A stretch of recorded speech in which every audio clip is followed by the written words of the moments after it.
नीम करोली बाबा महाराज जी का जीवन परिचय और उनकी कथाएं अत्यंत प्रेरणादायक और रहस्यों से भरी हैं।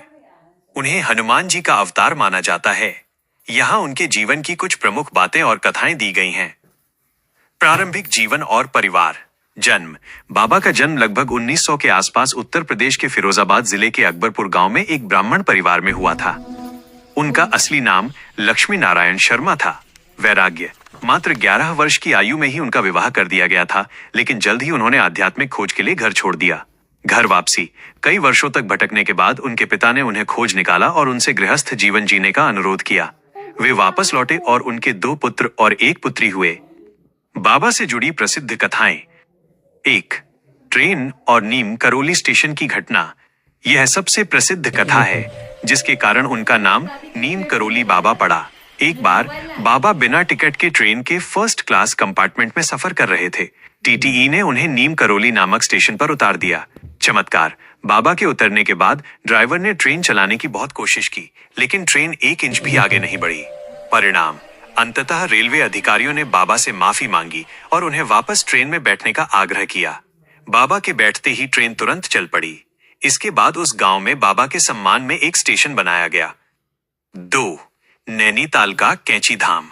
1961 में बाबा पहली बार इस स्थान पर आए और अपने मित्र पूर्णानंद जी के साथ मिलकर यहाँ एक आश्रम बनाने का विचार किया।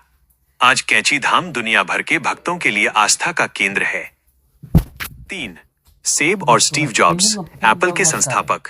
कहा जाता है कि जब एप्पल के संस्थापक स्टीव जॉब्स अपने जीवन के कठिन दौर से गुजर रहे थे, तब वे भारत आए और कैंची धाम जाने की सलाह दी गई। हालांकि तब तक बाबा समाधि ले चुके थे, लेकिन वहां के वातावरण ने उन्हें वो दिशा दी जिससे एप्पल जैसी बड़ी कंपनी का उदय हुआ। फेसबुक के मार्क जुकरबर्ग ने भी बाबा के दर्शन की बात स्वीकार की है। बाबा के उपदेश, शिक्षाएं। नीम करोली बाबा किसी लंबे चौड़े भाषण में विश्वास नहीं रखते थे। उनके 3 मुख्य सूत्र थे। 1. सबको प्यार करो, लव एवरीवन। 2. सबकी सेवा करो, सर्व एवरीवन। 3. ईश्वर को याद करो, रिमेंबर गॉड। वो अक्सर कहते थे, सब एक है। उनका मानना था कि मानवता की सेवा ही ईश्वर की असली पूजा है। महासमाधि। नीम करोली बाबा ने 11 सितंबर 1973 को वृंदावन में अपनी देह त्यागी महासमाधि ली। आज भी उनके लाखों भक्त मानते हैं कि बाबा सूक्ष्म रूप में अपने भक्तों की मदद करते हैं। नीम करोली बाबा के जीवन और उनके प्रभाव से जुड़ी कुछ और अद्भुत बातें और कहानियां यहाँ दी गई हैं, जो उनके व्यक्तित्व को और भी गहरा बनाती हैं। 1. विदेशी शिष्यों पर प्रभाव। रामदास और कृष्णदास। बाबा का प्रभाव केवल भारत तक सीमित नहीं था।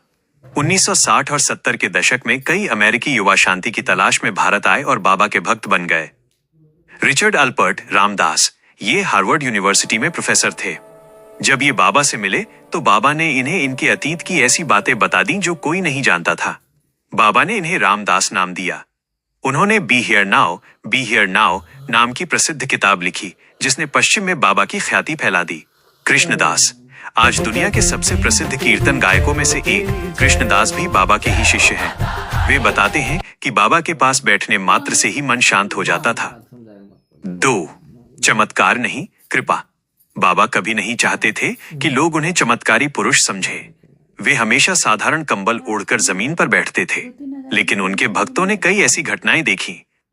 पानी का घी बन जाना। एक बार कैंची धाम में भंडारा चल रहा था और घी कम पड़ गया। बाबा ने कहा कि पास की नदी से पानी भरकर ले आओ। भक्तों ने वैसा ही किया और कड़ाही में डालते ही वो पानी असली देसी घी में बदल गया। बाद में बाबा ने कहा कि जितना पानी लिया था उतना घी वापस नदी में डाल देना। धूप में बादल की छांव। भक्त बताते हैं कि एक बार भीषण गर्मी में बाबा के एक भक्त को पैदल चलना पड़ रहा था। बाबा ने दूर बैठे ही ये महसूस किया और उस भक्त के सिर के ऊपर एक बादल का टुकड़ा तब तक बना रहा जब